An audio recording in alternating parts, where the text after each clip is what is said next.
বিশ্ব রাজনীতি যেন আবারও উত্তপ্ত হয়ে উঠেছে। মধ্যপ্রাচ্যের চলমান ইসরায়েল ইরান সংঘাত এখন এক নতুন মোড় নিয়েছে। এবার সেই উত্তেজনা সরাসরি পৌঁছে গেছে আমেরিকার দোরগোড়ায়। বিশ্লেষকরা বলছেন, ইরান এখন এমন এক পরিকল্পনা হাতে নিয়েছে যার মাধ্যমে যুক্তরাষ্ট্রের ভেতরেই বড় ধরনের হামলার শঙ্কা তৈরি হয়েছে। একদিকে ইসরায়েলের ধারাবাহিক হামলা, অন্যদিকে সাবেক মার্কিন প্রেসিডেন্ট ডোনাল্ড ট্রাম্পের সাম্প্রতিক মন্তব্য, সব মিলিয়ে পরিস্থিতি দিন দিন ভয়াবহ দিকে এগোচ্ছে।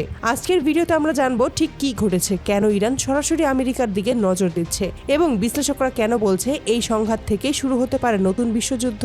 সম্প্রতি ইসরায়েল ইরানের ভেতরে একাধিক সামরিক ঘাঁটিতে বিমান হামলা চালায়। এই হামলার ফলে ইরানের কয়েকটি ড্রোন ও ক্ষেপণাস্ত্র প্রকল্প ক্ষতিগ্রস্ত হয়। তখন থেকেই ইরান ইসরায়েলের পাশাপাশি যুক্তরাষ্ট্রকেও দায়ী করে আসছে। ইরানের অভিযোগ, এই হামলার পেছনে ইসরায়েল একা নয়, তাদের গোয়েন্দা ও সামরিক সহায়তা দিয়েছে যুক্তরাষ্ট্র, বিশেষ করে সাবেক মার্কিন প্রেসিডেন্ট ডোনাল্ড ট্রাম্পের প্রশাসন। যদিও হামলার সময় ট্রাম্প এসব অভিযোগ অস্বীকার করেছিলেন, সম্প্রতি তিনি নিজের সোশ্যাল মিডিয়ার একটা পোস্টে লিখেছেন, আমরা জানতাম কি হতে যাচ্ছে। ইসরায়েলের পদক্ষেপ সম্পর্কে আমরা সম্পূর্ণভাবে অবগত ছিলাম। এই মন্তব্য প্রকাশের পরেই আন্তর্জাতিক অঙ্গনে তোলপাড় শুরু হয়, কারণ এটি অনেকটা স্বীকারোক্তির মতোই শোনাচ্ছে, যেন ইসরায়েলের হামলার সঙ্গে যুক্তরাষ্ট্রের প্রত্যক্ষ বা পরোক্ষ সম্পৃক্ততা ছিল। ট্রাম্পের এই মন্তব্যের পর নড়েচড়ে বসে ইরান। ইরানের সর্বোচ্চ নেতা আয়াতুল্লাহ আলী খামেনি এক টেলিভিশন ভাষণে বলেন, আমাদের শত্রু যদি ভাবে তারা ইরানের ভূমি আঘাত করবে এবং আমরা চুপ থাকবো, তাহলে তারা ভুল করছে। প্রতিশোধ আসবেই এবং সেটা তাদের ঘর পর্যন্ত পৌঁছবে। ইরানের রাষ্ট্রীয় সংবাদ মাধ্যমে দাবি করা হচ্ছে, দেশটির সামরিক গোয়েন্দা বিভাগ ইতিমধ্যেই যুক্তরাষ্ট্রের বিভিন্ন স্থাপনার ওপর নজরদারি শুরু করেছে। কিছু সূত্র বলছে, হোয়াইট হাউস সহ ওয়াশিংটনের গুরুত্বপূর্ণ ভবনগুলো সম্ভাব্য লক্ষ্যবস্তু হিসেবে চিহ্নিত করা হয়েছে। যদিও এসব তথ্যের কোনো আনুষ্ঠানিক নিশ্চিতকরণ পাওয়া যায়নি, তবুও বিশ্লেষকরা সতর্ক করেছেন, ইরান তার সামরিক সক্ষমতা দেখাতে এবং প্রতিপক্ষকে ভয় দেখাতে এ ধরনের বক্তব্য ও পরিকল্পনা প্রকাশ করেছে। মধ্যপ্রাচ্যে যুক্তরাষ্ট্রের উপস্থিতি বরাবরই বিতর্কীয়। ইরাক, সিরিয়া, আফগানিস্তান প্রতিটি দেশই মার্কিন হস্তক্ষেপকে কেন্দ্র করে ইরানের সঙ্গে যুক্তরাষ্ট্রের সম্পর্ক তিক্ত।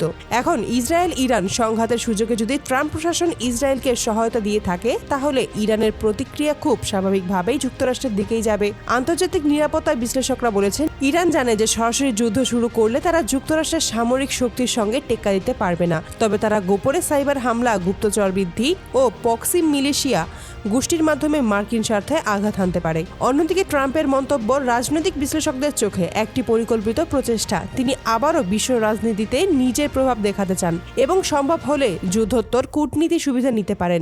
ইরান ইসরায়েল উত্তেজনা নতুন নয়, কিন্তু এবার যুক্তরাষ্ট্র সরাসরি আলোচনায় চলে আসায় পরিস্থিতি অনেকটাই জটিল হয়ে গেছে। জাতিসংঘ এবং ইউরোপীয় ইউনিয়ন ইতিমধ্যে সব পক্ষকে সংযত থাকার আহ্বান জানিয়েছে, কিন্তু বাস্তবে মাঠের পরিস্থিতি অন্যরকম। ইরান সীমান্তে সেনা সংখ্যা বাড়াচ্ছে, ইসরায়েল নতুন প্রতিরক্ষা ব্যবস্থা স্থাপন করছে, আর যুক্তরাষ্ট্র মধ্যপ্রাচ্যের নৌঘাটিতে বাড়াচ্ছে টহল। এমন প্রেক্ষাপটে অনেক বিশ্লেষক বলছেন, একটি ছোট ভুল হিসাব বা উস্কানি একটি বড় যুদ্ধের সূচনা ঘটাতে পারে। আর যদি সত্যি ইরান যুক্তরাষ্ট্রের হামলার চেষ্টা করে, তাহলে সেটি হবে ইতিহাসের সবচেয়ে বড় সংঘাতগুলোর একটি। সব মিলিয়ে এখন গোটা বিশ্ব তাকিয়ে আছে তেহরান, ওয়াশিংটন এবং তেল আবিবের দিকে। ট্রাম্পের মন্তব্য, ইরানের হুমকি আর ইসরায়েলের প্রতিরক্ষা প্রস্তুতি সবকিছু ইঙ্গিত দিচ্ছে উত্তেজনা এখানেই থামছে না। তবে মনে রাখতে হবে, এখনো পর্যন্ত ইরানের পক্ষ থেকে কোনো আনুষ্ঠানিক ঘোষণা আসেনি যে তারা যুক্তরাষ্ট্রের হামলার নির্দিষ্ট পরিকল্পনা নিয়েছে। তথ্যগুলো মূলত দাবি ও প্রতিবেদনের ভিত্তিতে প্রকাশ পাচ্ছে। তবুও পরিস্থিতি যেভাবে দ্রুত বদলে যাচ্ছে, বিশ্ব রাজনীতি নতুন এক মোড়ের দিকে এগোচ্ছে তা বলার অপেক্ষা রাখে না। আপনারা কি মনে করেন, ইরান কি সত্যি আমেরিকায় হামলার পরিকল্পনা করছে, নাকি এটি শুধু রাজনৈতিক চাপ সৃষ্টি করার কৌশল? আপনার মতামতটি কমেন্টে জানিয়ে দিন। ভিডিওটি তথ্যবহুল মনে হলে লাইক, শেয়ার এবং চ্যানেলটি সাবস্ক্রাইব করুন, যেন বিশ্বের বড় খবরগুলো সবার আগে আপনার কাছে পৌঁছতে পারে। ধন্যবাদ, দেখা হচ্ছে পরের আপডেট নিয়ে।